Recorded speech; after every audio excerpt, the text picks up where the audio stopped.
Aussi Leilou Nishmat pour l'élévation de Diamanta Batouchet, dont on vient de faire la Askara. Et il faut acheter ma pour Mecha, Laura Aïcha. Et pour Mesod Bariza, qu'on entend que des bonnes nouvelles de tous ces gens. Il y a page 32. On a discuté, alors on y va, c'est bon? Ouais, j'en sais. On a vu la semaine dernière que comment on devait réciter la Beracha sur la Bikat Ramet. On a dit, il faut dire Al Biur Ramet.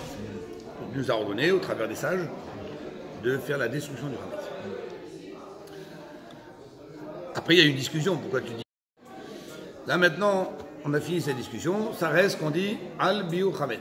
Dieu m'a donné l'ordre de faire sur la destruction du Ramet, qui peut aussi sous-entendre la destruction que j'ai déjà faite, mais aussi la destruction que je vais faire maintenant. Mais d'un côté, tout le monde est d'accord qu'une bracha, ça c'est toujours avant. Et ça, c'est ce que la Gemara va constater ici, dans le but de rechercher d'où on apprend qu'une bracha, ça doit se faire avant. Des Koulé Alma, page 32. Tiens, parce que toi, tu nous rejoins, vas-y, lis un peu. Des Koulé Alma Mia. Alors. Koulé Alma, Kola Olam. Tout le monde, ça veut dire tous les avis qu'on a vus, tous les avis qu'on a cités précédemment, c'est-à-dire Levaer, Al-Biur, tout le monde, Miha cependant. Meikara Bainan et Baruchem Menalan. Alors, Meikara, avant, c'est-à-dire avant l'action, Bainan, il faudra les Baruché faire la bracha. Il faut toujours faire la bracha avant l'action. C'est pour ça qu'il faut faire attention qu'il y a des fois, si vous avez déjà fait la bracha, déjà fait l'action, je veux dire, ne faites pas la bracha. Parce que c'est une bracha pour rien. C'est la volonté qu'on oublie de faire avant. Là, c'est pas pareil. Si tu as mangé quelque chose, tu as oublié de faire la bracha, pourquoi tu vas faire la bracha? Parce que tu as mangé ou parce que tu vas continuer à manger? Continuer. Ah, pas sur ce que tu as mangé. Si maintenant tu as mangé une pomme et tu n'en as plus, tu vas faire pour une période sur ce que tu n'as sur rien. Donc c'est pour ça qu'après coup, on ne fait pas. Et à part ça, c'est. C'est dans la bouche. Dans la bouche, il y a des lois, selon ce qu'on peut, oui, recracher, mettre de côté dans la bouche. Ça dépend des conditions. Si c'est de l'eau, pas d'eau. Et si j'en ai encore, si j'en ai pas encore, c'est sûr en tout cas que si je continue à manger, je dois faire la bracha. Il y en a qui disent, il y en a qui pensent, ils disent, bon, ben, t'as raté la bracha, c'est pas la peine de faire. La Gemara dit, quoi, t'as commencé avec une bêtise, je continue. Arrête-toi. Concrètement, mais si pour une mitzvah par exemple, à Hanouka, très important de ne pas commencer à allumer la Hanoukia, parce que par exemple, la Hanoukia, avec une bougie, on est déjà quitte. Le fait qu'on n'allume plus, c'est pour faire du hidour, pour embellir. Si quelqu'un n'a qu'une bougie par soir, avec ça, il fait tous les soirs, il fait la mitzvah, une seule bougie. Et si quelqu'un donc il commence à allumer, il ne peut plus faire la bracha, parce qu'il a déjà fait la mitzvah. Donc c'est pour ça qu'il faut faire attention de bien réciter la bracha avant. Il n'y a que pour certains cas qu'on a vu la semaine dernière, dans le cas par exemple de Netilat Yadayim, vous vous rappelez, on a dit pourquoi on se lave d'abord les mains, et après seulement on fait la bracha. Parce que comme on doit s'essuyer les mains, et ça c'est une obligation de ne pas toucher le pain avec les mains mouillées, donc l'essuyage fait partie de la mitzvah. Donc il y a un deal qui a été fait ici, que si déjà tu vas te laver les mains parce que tu vas manger du pain, donc ça va te donner l'opportunité d'avoir des mains propres. Alors autant profiter qu'à cette occasion tu fasses une bracha avec les mains propres. Ah mais je dois faire la bracha toujours avant. Alors justement, comme l'essuyage c'est la fin de la mitzvah, donc on se lave les mains, mais on ne s'essuie pas les mains. Tout de suite, on fait d'abord la bracha avec les mains mouillées, et seulement après, on s'essuie. Comme ça, on a fait une partie de la mitzvah après la bracha. C'est pour ça qu'on a le droit de faire de cette façon. Mais en attendant, tout le monde est d'accord qu'il faut faire la bracha avant. Et d'où Minalan, comme tu as dit, c'est quoi Minalan? D'où le sait-on. Alors, des Amar. Des Amar Rav Yehuda Amar Shmuel. Il a dit. C'est donc Rav Yehuda qui nous a rapporté ça au nom d'un sage qui s'appelle Shmuel. Kol ha-mitzvot mevarech alehen envers la asiyatat. Donc, regardez la phrase comme elle a été dite, un petit peu ambiguë. Kol ha-mitzvot, donc toutes les mitzvot sur lesquelles tu dois faire une bracha, donc mevarech alehen over les asiyata. Normalement, over, à quoi ça vous fait penser le mot over? Passer. Passer. Ouais. Traverser, dépasser, ayavor. Donc si j'ai envie de traduire littéralement, j'ai l'impression de dire toutes les mitzvot, mais varech alehem, on doit faire la bracha. Si je traduis over par le mot passé, ça voudrait dire quoi? Over les asiadan. Passer l'action. Passer l'action, c'est quoi passer l'action? Une fois que l'action est faite alors? Mais non, tu es en train de me dire, il faut faire la bracha, pas passer l'action, mais avant l'action. D'où la question de la Gemara. Ok, tu m'as dit la phrase. Cette phrase, on l'a apprise au nom de Shmuel. Mais lui-même, dans son langage, il a dit un mot que si je veux, je peux interpréter over la siatan, l'action passée, c'est-à-dire après l'action. Et là, je t'ai posé une question dont tu sais qu'on va faire avant. Tu m'amènes une phrase avec une ambiguïté. Donc ça engendre tout de suite une deuxième question. Quoi? Maï mashma, qu'est-ce qui te fait comprendre? Des high over, l'ishana, des abdoumé. Des high over, que ce mot over là, on est en train de traduire passé. L'ishna d'agdoumeu, il ne faut pas le traduire passé, mais au contraire, avant. D'habitude, over, ça veut dire passé, la chose elle est passée. Donc c'est après. Là, il dit non. Ici, il a voulu dire qu'il faut toujours faire over la siatan. Il faut passer. Et comment on va traduire alors? Il faut passer devant l'action. Over les asiatan. Il faut dépasser, il faut passer avant l'action. C'est ça que la Mara dit d'où tu sais, d'où tu as vu dans la Torah, un exemple, comme quoi le mot over, que Shmuel a dit over les asiatan, peut avoir une consonance, une traduction, on va dire, un sens de over qui veut dire avant. Où tu as vu ça dans la Torah? Montre-moi des exemples. La Gemara va citer plusieurs exemples. Tu vas voir, je vais t'amener des exemples dans la Torah. On utilise le mot over, non pas pour dire après, mais pour dire au contraire, il faut que la bracha dépasse, la mise à dépasse, c'est-à-dire elle passe devant. C'est dans l'idée de passer devant. Et Amar Nachman Bar Yitzhak, alors, on vous écoute. Amar Rav Nachman Bar Yitzhak, de Amar Kera. Alors, on traduit. Donc, Amar Rav Nachman Bar Yitzhak, voilà, on a rapporté un enseignement de Rav Nachman Bar Yitzhak qui dit, tu veux une preuve? Amar Kra. Voilà, regarde ce que le Passouk a dit. Alors, on va lire le Passouk, après on va expliquer le contexte, et après on va voir comment ce Passouk utilise le mot over veut dire devant. Alors on y va. Qu'est-ce qu'a dit le Passouk? D'Amar Kra, Kra ça veut dire le Passouk. D'Amar Kra. Alors on y va, on ouvre les guillemets. Vayaretz. Alors Rotz, ça se dit Vayarotz. Vayarotz. Achimaatz. Derer. Akikar. Vayavor et Akushi. Vous pouvez mettre pause s'il vous plaît. Et donc qu'est-ce qu'on a dit dans ce Passouk? Vayarotz, il a couru. Achimaatz, c'est un nom. Il s'appelle Achimaatz. Derer Akikar. Par la vallée, Vayavor et Akushi. Et il a, là la traduction c'est obligatoire, de dire Vayavor et Akushi. Il a dépassé l'Éthiopien.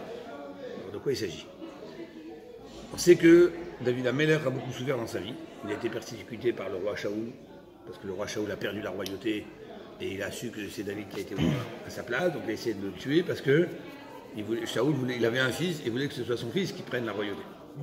Donc déjà, il a beaucoup souffert avec ça.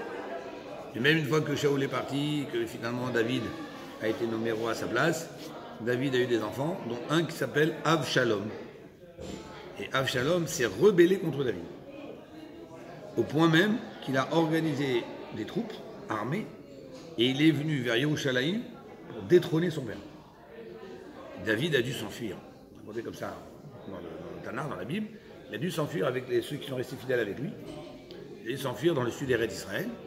Et après, Avshalom, il est arrivé à Yerushalayim, David n'était plus là, donc il s'est posé en roi. Et du coup, il a dit, ça ne sert à rien que je me pose en roi tant que mon père est encore vivant. Donc il a réuni ses sages, ses conseillers, on fait la guerre, on ne fait pas la guerre. Il a décidé donc d'aller poursuivre son père David et d'aller faire la guerre contre son père. Finalement, il a poursuivi son père, mais la Torah nous raconte que finalement, les hommes de David ont pris le dessus. Mais avant le combat final, le roi David a demandé à ses soldats, il leur dit, si vous rencontrez Avshalom, attrapez-le, mais ne le tuez pas.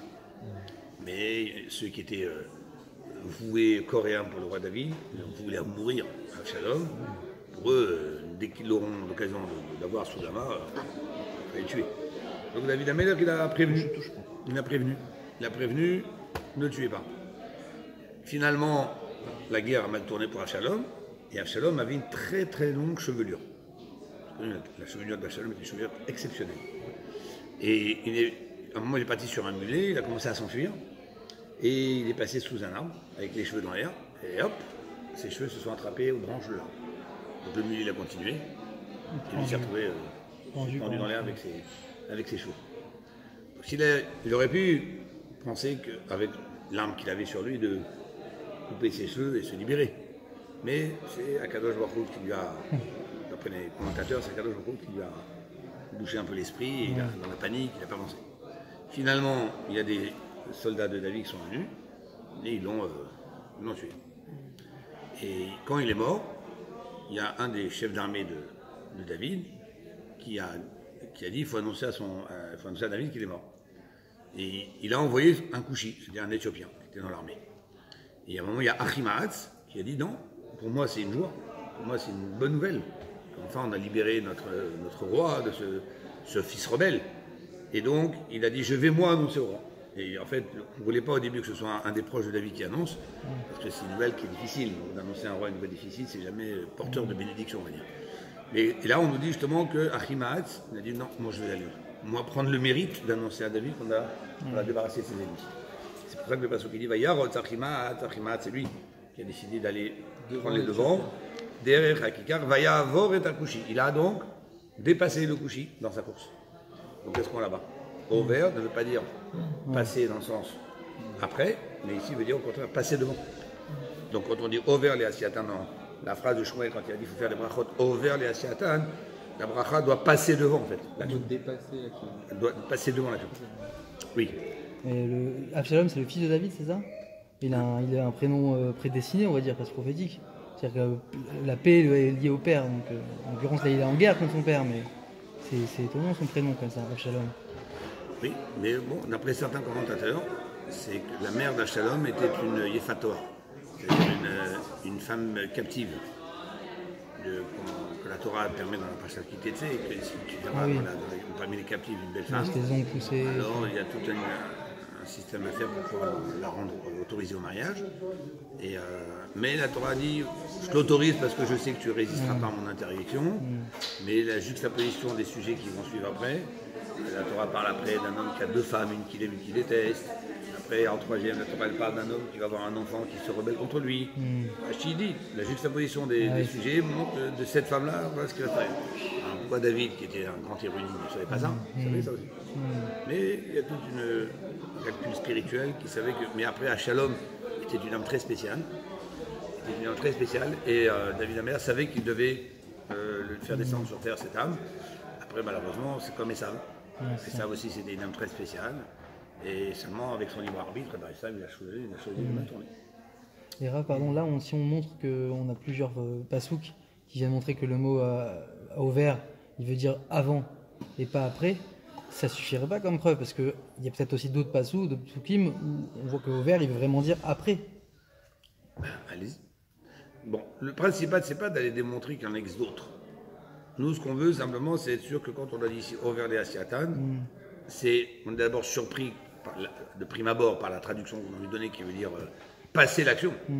Donc il a fallu démontrer que non, ici ça a été dit dans le sens que la personne doit dépasser l'action, dans le sens doit passer devant l'action. Là on ramène des psukim pour dire il y a d'autres endroits où effectivement ça veut dire avant, la preuve avec le couche ici qu'on voit.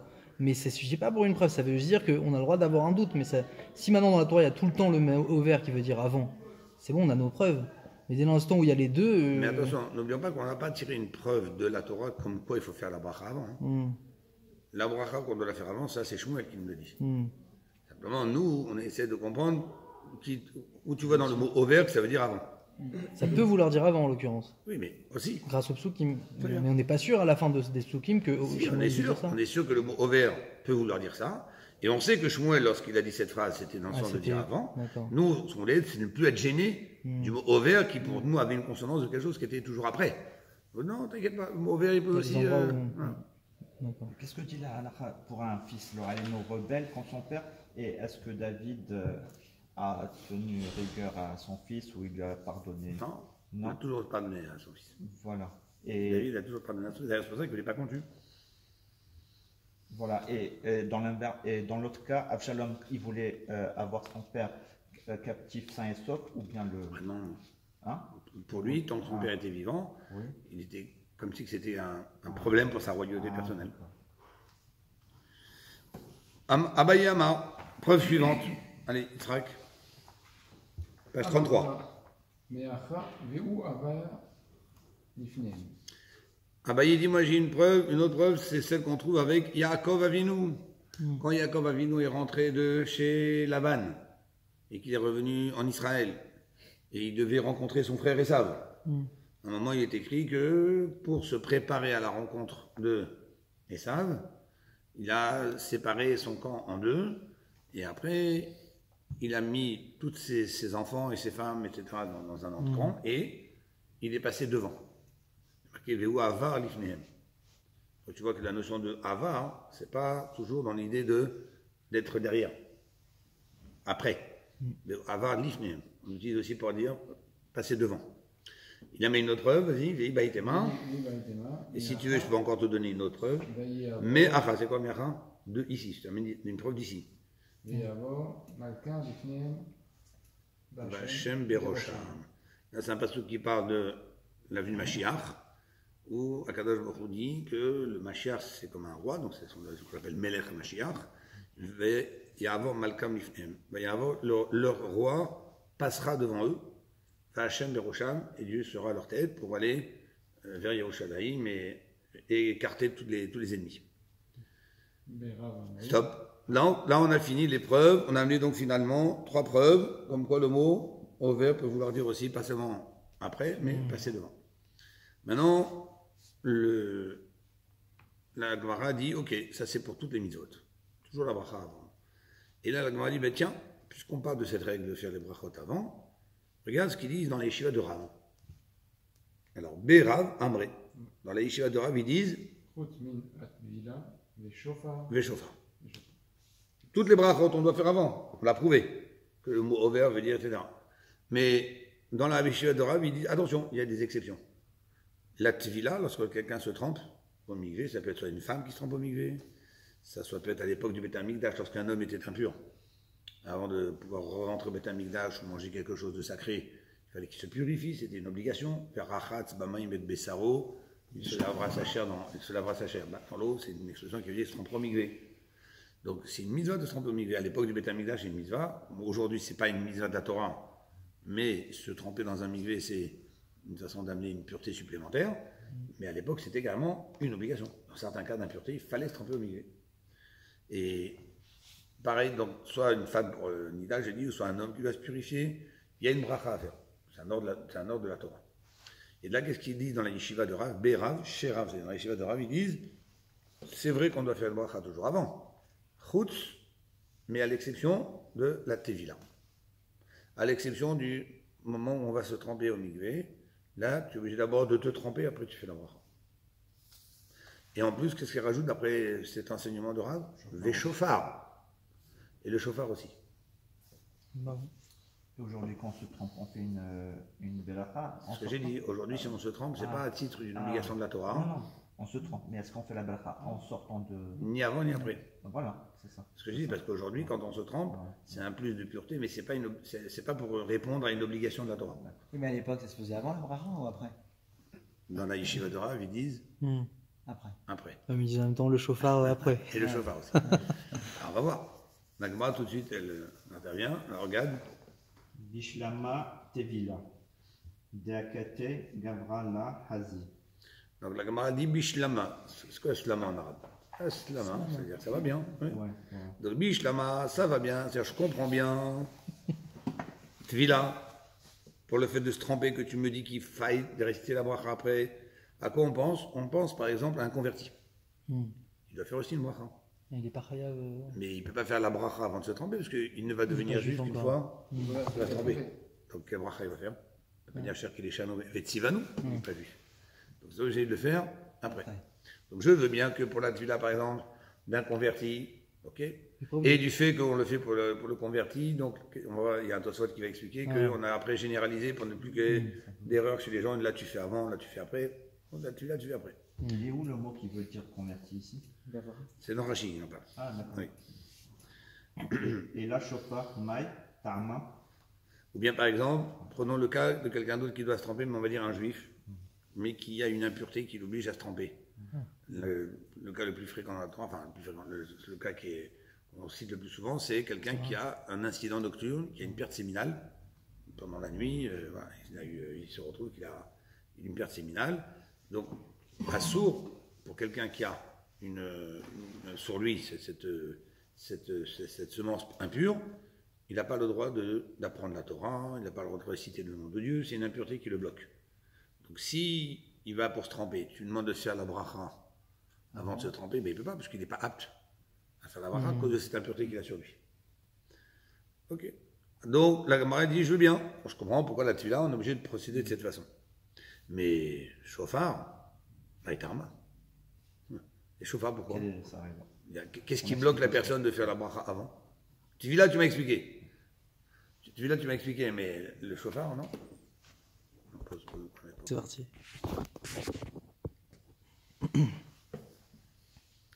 Alors maintenant, la Gemara essaie de trouver des réponses. Qu'est-ce qu'on pourrait bien imaginer? Parce que quand même, la yeshiva de Rav, c'est pas n'importe qui. Hein. Et si le chauffard dit qu'il faut faire la bracha après, c'est que certainement il doit y avoir un cas de problème. Alors pour la Tevila, on a compris, hein, c'est quoi le cas? Vous avez remis? Alors le chauffard. Alors Vichitema, on va essayer une réponse. Si tu vas dire, peut-être tu vas me proposer la réponse que... Mishum Dilma Mikalkela, Tekira. Dilma, Mishum, donc c'est à cause, on l'a fait après, Mishum, à cause, Dilma, que peut-être, mais Kalkela, il n'arrivera pas, il va s'abîmer, ne va pas réussir, Tekia a sonné. C'est-à-dire, moi je connais, quelqu'un m'a raconté une fois, une personne, il y avait dans une synagogue, un rat qui avait parlé de l'importance du chauffard, etc., et que c'est pas n'importe qui va sonner du chauffard, et si on m'a choisi, c'est parce que, non, je sais pas, bon, on va avoir ce cran, à Rosh Hashanah, on est tout petit, mais bon. Et finalement, il a converti le chauffard, il a fait la bracha, il n'est pas arrivé à sortir un son. Et pourtant, c'est quelqu'un qui savait sonner, qui a sonné pour envoyer des louls, rien, de faire sonner quelqu'un d'autre. Donc finalement, peut-être c'est à cause de ça, on a dit, peut-être que tu n'arriveras pas. Il n'arrivera pas à sonner, et donc si tu fais la bracha, et puis finalement dans l'angoisse, dans le stress, et il n'arrive plus à sonner, donc tu fais une bracha pour rien alors. Donc c'est peut-être pour ça qu'on a instauré, on imagine une réponse, hein. Dilma, peut-être. Fritema, si tu vas me dire que Mishum, à cause, Dilma, que peut-être, Mikalkela, Tekia, il n'arrivera pas à sonner, alors la Gemara dit, si tu commences à craindre ça, hein, là ça va ouvrir une panoplie de craintes. C'est quoi la suite? Si c'est tout en mangeant... Par exemple. Exactement. Voilà. Si ce cas est existant, pourquoi il ne s'applique pas aujourd'hui? Pourquoi il ne s'applique pas aujourd'hui? Parce qu'on fait. Il y a un chauffeur avant. Oui, on va voir. Ouais. Bon, pour l'instant, la Gemara déjà, elle veut montrer que cet argument, il est difficile à accepter. Pourquoi? Parce que si tu me proposes ça comme réponse, moi je te dis, ça va impliquer d'autres choses qui font qu'on ne peut pas accepter cette réponse. Qu'est-ce que ça va impliquer? Iachi, si c'est ainsi, que tu commences à craindre une chose pareille. Nami.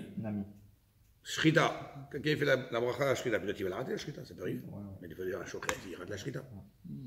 La Mila, on n'espère pas, mais ça peut arriver aussi. Il fait bracha à chaque fois. Mais la Mila, il l'a pas faite. La bracha, c'est pas sur l'accent de couper, c'est de circoncire. Donc, si pour quelqu'un, pour qu'il soit circoncis, il faut que ce soit fait comme il faut, qu'on a enlevé ce qu'il fallait enlever. S'il n'enlève pas, il n'a pas fait la Mila. Donc, on m'a dit à la Mila. S'il dit à la coupure, ok. Il ne dit pas la coupure. Il dit sur le fait que l'enfant, il va être circoncis. Donc, l'appareil à Shrita, on peut rater aussi.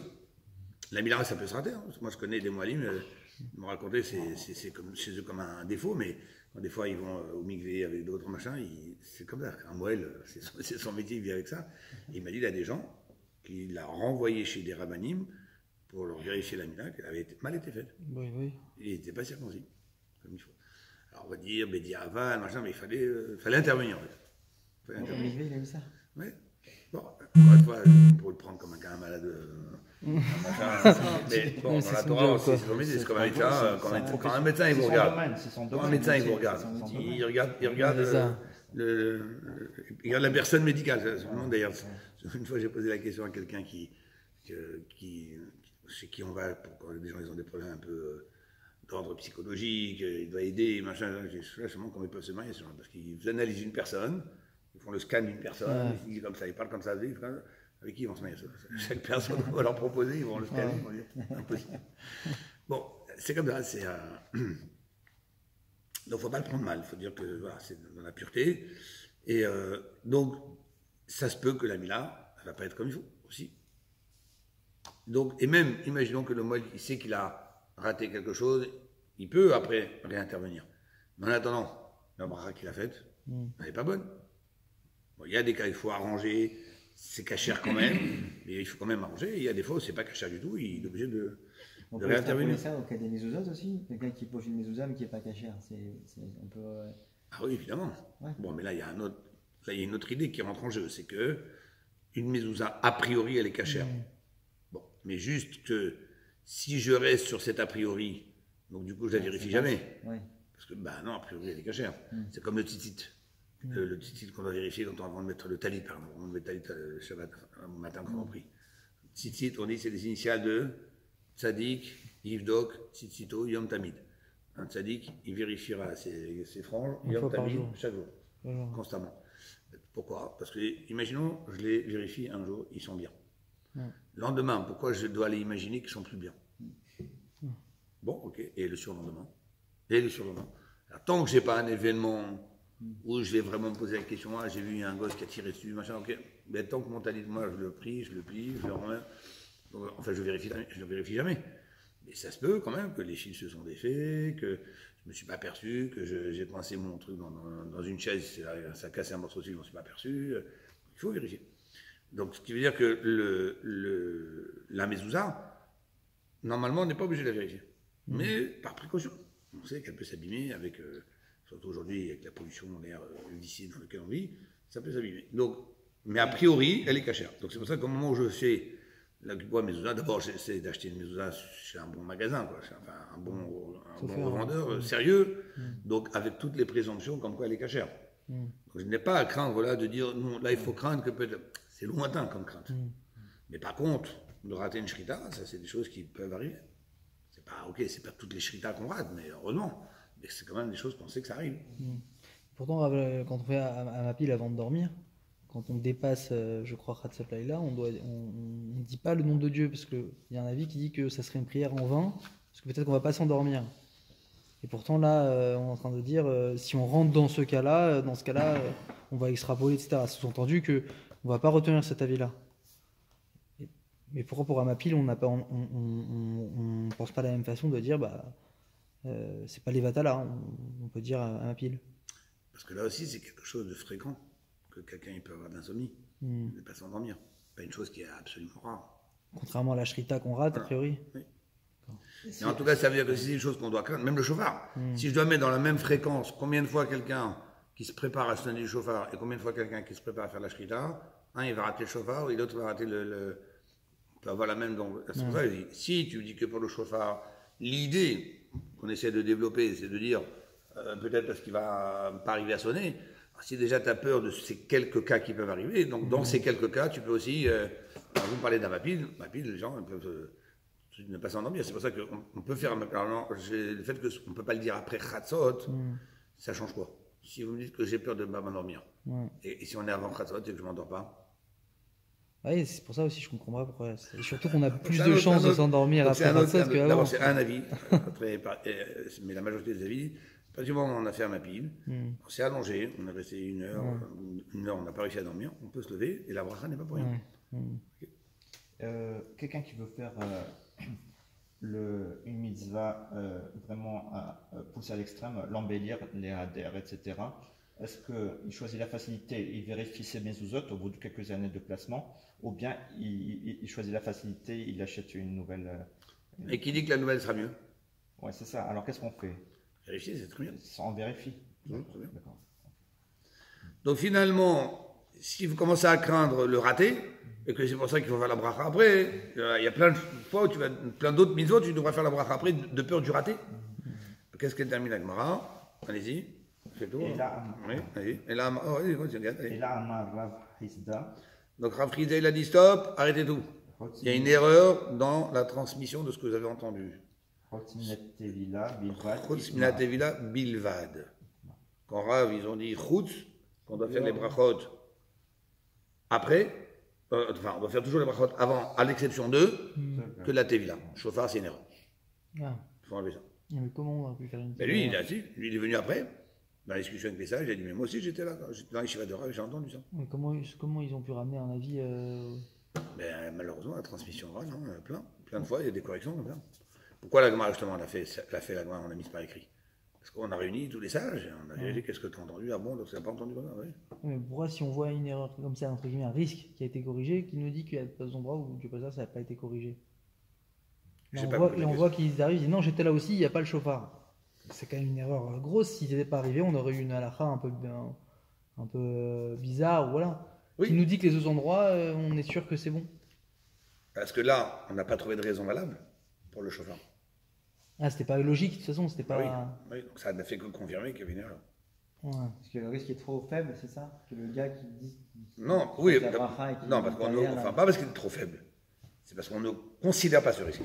On considère dans le sens, oui, quand vous dites c'est trop faible, dans le sens où on laisse dans la majorité des fois où ça se passe bien. Et pas aller imaginer à chaque fois de peur que. Et pourquoi maintenant le fait d'enlever le chauffard? On a vu si oui, on enlève le chauffard. Si on avait le chauffard, on aurait dit la shrita, etc., etc. Par contre, Mila, on garde. Non, on garde pas. Ah, il dit pas Routz, il dit Tevila, pardon. Ah oui, non. On Tevila, a dit, c'est pour on son a avis donné par la rapport au raison pour la converti. Tevila. Oui, d'accord. Par rapport à la personne impure, on a vu ça. Donc là, il enlève et chauffard et Mila. Mais non, la Mila, c'est l'extrapolation qu'on a donné, Ah que oui, si tu d'accord, dis pardon. chauffard, tu devrais dire aussi D'accord. Mila. Ok. Mais au même Donc là, ça nous a dit qu'il faut enlever chauffard. Mais au même titre, la shrita, elle ne pourrait pas venir au même titre que le chauffard, en considérant que le risque, il n'y a pas de Mais risque. justement, ça, donc, ouais. mais quand on a pris la shrida, c'était aussi pour pousser le chauffard. C'était aussi pour montrer que d'accord. le chauffard, c'est pas possible, parce que qu'est-ce que tu diras pour la Mila et qu'est-ce que tu diras pour la shrida? Ah, d'accord. Donc, vu que tu vas bien pour la Mila, pour la shrida, on ne considère pas, donc pour le chauffard, on ne considère pas. D'accord. Donc, on enlève tout. On ne garde que la Tevila. Et tout ça a été confirmé grâce à un autre sage qui est venu et qui a dit, vous savez, moi j'ai trouvé une braïta, un texte dans des archives de sages qui ont écrit des rappels, des notes, c'est ce qu'on appelle une braïta. Mais qu'est-ce qu'il dit ici? Tanya Nami Yachi, il y a une braïta qui dit la même chose. Taval vers Allah, quelqu'un qui s'est trempé vers Allah et qui monte, donc du migvé, il remonte du migvé. Ba'aliyato Omer, en remontant du migvé, il récite à la Tevila. Donc on voit que cette braïta ne parle que de la Tevila et pas d'autres cas. Et cette bracha, elle se fait. Est-ce qu'il faut se rhabiller pour la faire? Non, juste couvert. Il faut se couvrir, ouais. Oui. D'accord. Ok, donc on va maintenant passer. Oui, donc, le texte suivant. Alors, le texte suivant a l'air de se répéter un peu, mais en fait, c'est une concordance de preuves qui se sont réunies au fur et à mesure avec le temps et qui, tiens, lui, on a trouvé chez lui, il avait la même preuve. Ah, l'autre aussi, il avait la même preuve. L'autre, donc, il ne faut pas être surpris du fait de la répétition. C'est une consolidation qui fait que la Gemara elle-même a montré que c'est sûr. Ce qu'on a dit, la preuve, c'est qu'avec le temps, chacun a amené des preuves différentes qui ont répété la même chose. Donc la Gemara a voulu prendre la peine quand même de les répéter pour bien asseoir la discussion. Alors, de quel sujet va-t-on parler maintenant, à toi? Alors, Léor Aner, Donc ça, on reprend les mots de la Mishnah. On a dit que la nuit du 14, on doit chercher le Hametz, Léor Aner, à la lueur d'une bougie. Question. alors Mena Anemile, Traduction. d'où enseigne-t-on cela? Alors, Mina de où? Hané, c'est, Milé, d'où ces mots? D'où viennent ces mots? D'où on sait qu'il faut faire avec et rechercher Hametz avec une bougie. Alors, Amar Rav Chizda a dit, Rav Chizda, il a dit, on va faire une preuve domino. Parce que c'est domino. Vous mettez un à côté de l'autre, le 3 à côté du 3 et le 2 à côté du 2. Enfin, vous êtes associer les pièces. On va faire une preuve domino. Parce que la preuve domino, on va amener plein de psukim. Et dans chaque pasouk, ça va permettre à chaque fois de faire une liaison entre un mot de ce pasouk et le mot qui est dans le pasouk, que ce mot-là il ressemble au mot qui est dans le pasouk d'à côté, qui ressemble au mot d'à côté, etc. Ça fait comme une preuve, j'appelle ça une preuve domino. Alors, l'amadnou. Lamadou Metzia mi Metzia. Donc on a déjà fait, première étape, on a appris le fait de trouver, Metzia c'est trouver, mi Metzia, qui est dans un pasouk, on l'a comparé dans un autre pasouk qui parle aussi de trouver. C'est-à-dire, on va voir, il y a un pasouk, il va citer tous les psukim après. Là pour l'instant, il donne le domino. On a Metzia, mi Metzia. On a comparé deux endroits différents dans la Torah, il y a marqué qu'on a trouvé. Et après, Umtia Mechipus.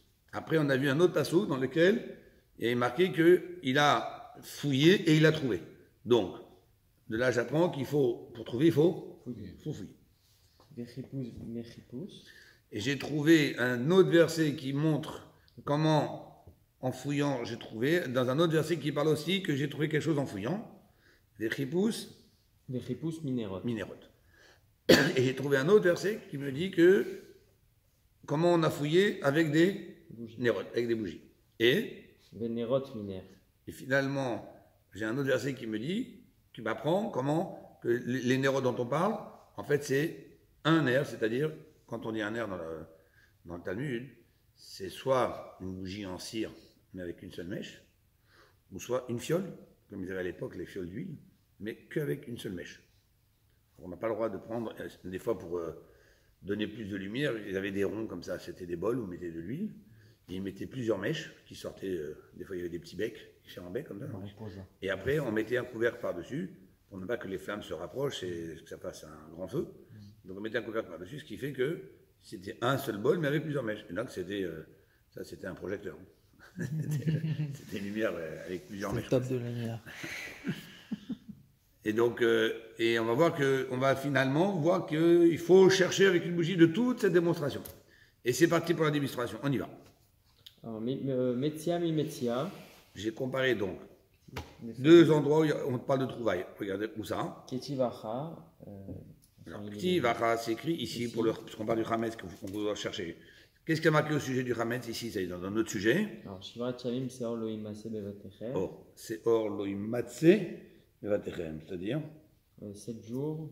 le levain ne se trouvera pas dans vos maisons. Pas de levain dans vos maisons, on ne doit pas le trouver. Voilà, ok, d'accord. Après, Ortivatam, c'est écrit là-bas. un autre passou, donc. Vaichapes Bagadol Echel ou Vakaton Kila Vaimatse. Vaimatse. Bravo, il a fouillé Bagadol chez le Echel, en commençant par chez le grand, ou Bakaton Kila. Et il a terminé par le petit. Ça vous dit quelque chose cette histoire?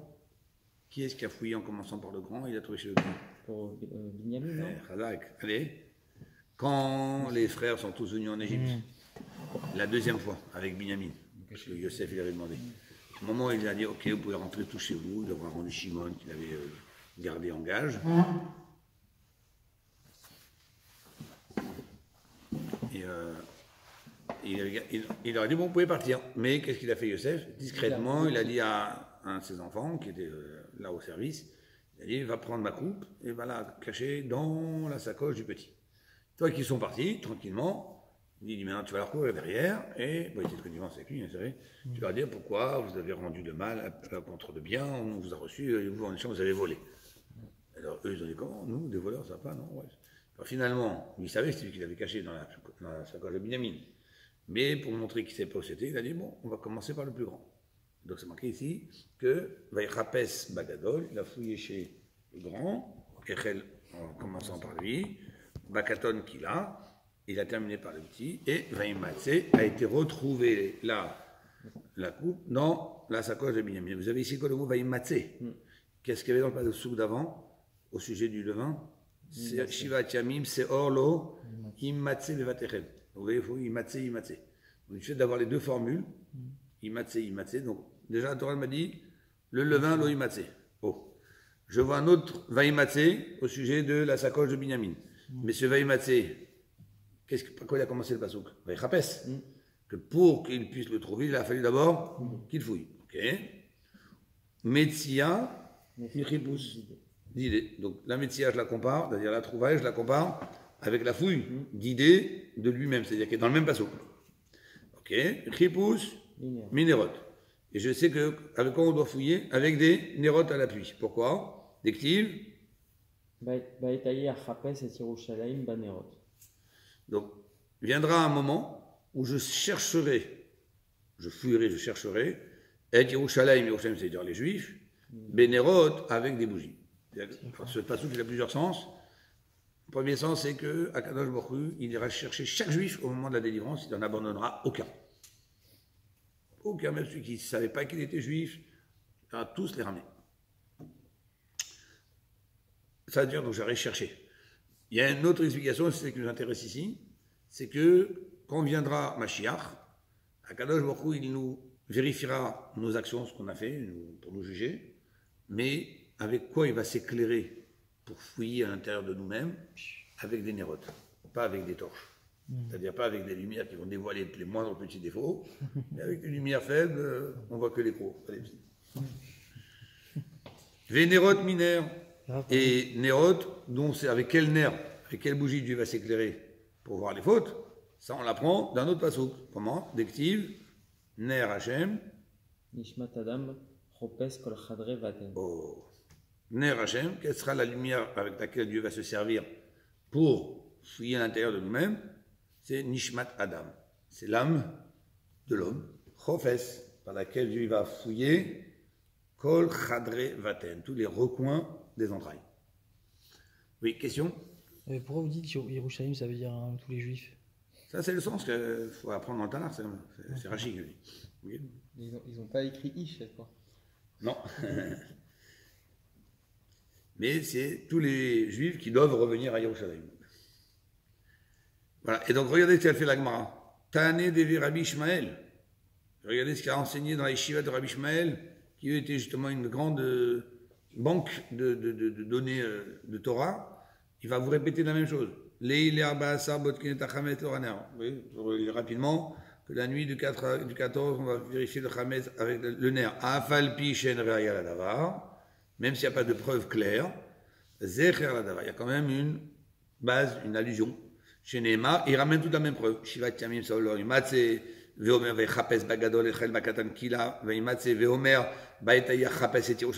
toute la même preuve. Maintenant, la Gemara dit, ok, les deux on a vu sur deux textes différents, deux sources différentes, que c'est exactement de là qu'on a déduit qu'on doit utiliser une bougie pour chercher le Chametz. Alors qu'est-ce que la Gemara demande? Maïve Omer. On sait que les mots de la Gemara sont toujours, enfin, les étapes de la Gemara sont toujours précises, calculées.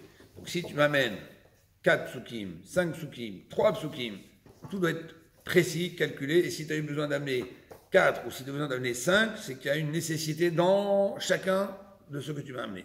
Et donc ça soulève une question. Nous, on cherchait, d'où on sait qu'il faut apprendre avec bougie.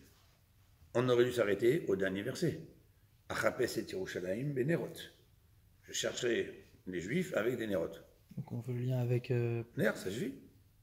Mais Bon, après, j'ai besoin du pasouk. Ner Hashem Nishmat Adam, Chofes Kol Chadre Vaten. Pourquoi j'ai besoin de ça? Imaginons que je n'ai pas ce pasouk. Tu me dis, je cherche avec un nerf. Ah, en général, on cherche toujours avec un nerf, on aurait pu prendre ça. Dieu, lui, il cherche avec nerf. Donc, moi, c'est ce que je voulais. Savoir que chercher, ça se fait avec une bougie. Le pasouk de Achapes et Yerushalayim, est-ce qu'il suffisait ou pas? Qu'est-ce qui lui manquait? Pourquoi j'ai besoin du pasouk suivant?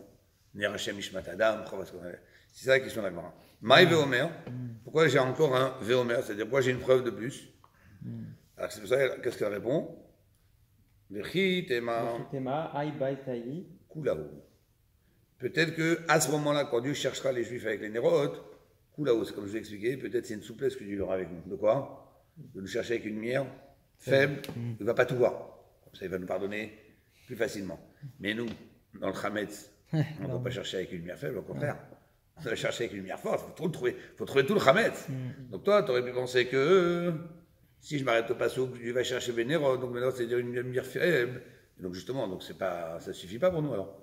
Peut-être qu'un nerf, ça ne suffit pas pour faire la bdika. C'est pour ça, des kamar achamana, que Dieu voulait peut-être dire dans ce pasouk.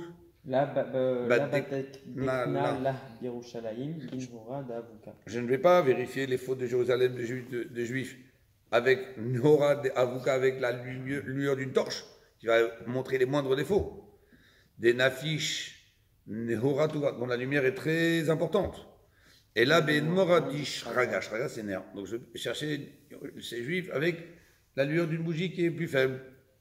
Des Zoutar Nehorat fait, la lumière est plus petite. Comme ça, Avon, Rabat, c'est quoi Avon, Rabat? Avon, Averot, Rabat, grand. Donc les grandes fautes. Mishtakar. Avon, Zoutar. Avon Zoutar, la Mishtakar. Mais les petites fautes, donc les grandes fautes, je les verrai, mais les petites fautes, je ne les verrai pas. Donc ça me permet d'en éliminer. Donc c'est pour ça que tu ne pouvais pas t'arrêter à ce pasouk. Parce que de là, tu aurais pu penser que Ner, c'est justement, ça te permet de mal voir, pas bien voir, de voir moins bien. C'est pour ça, Tashma, Ner Hashem, Nishmat Adam. C'est pour ça que je t'avais donné pasouk, lui, il est Chofes Kol Chadre Vaten. enlève cette idée. Quand Dieu va utiliser pour vérifier chacun, il va utiliser une bougie. C'est laquelle? La Neshama. Et la Neshama dans tous les recoins de chaque endroit du corps. Donc, ça veut dire que finalement, on va devoir donner des comptes sur chaque détail. Là. Mais alors comment on peut voir ces deux... Ça, c'est ce que j'aurais pu penser. J'aurais pu penser que peut-être Dieu va chercher à faire une souplesse. Alors, c'est pour ça qu'il te dit, Ner Hashem Ishmat Adam. Quel ner Akadosh Baruch Hu va utiliser pour vérifier Chafez Kol Praderaten, c'est le ner de la Neshama. Ah, donc finalement, non. On n'a Non, pas de finalement, souplesse. non. Voilà. Donc, voilà, faut faire le choix maintenant. Comme la lettre. C'est l'aide. Voilà. Ah, grave.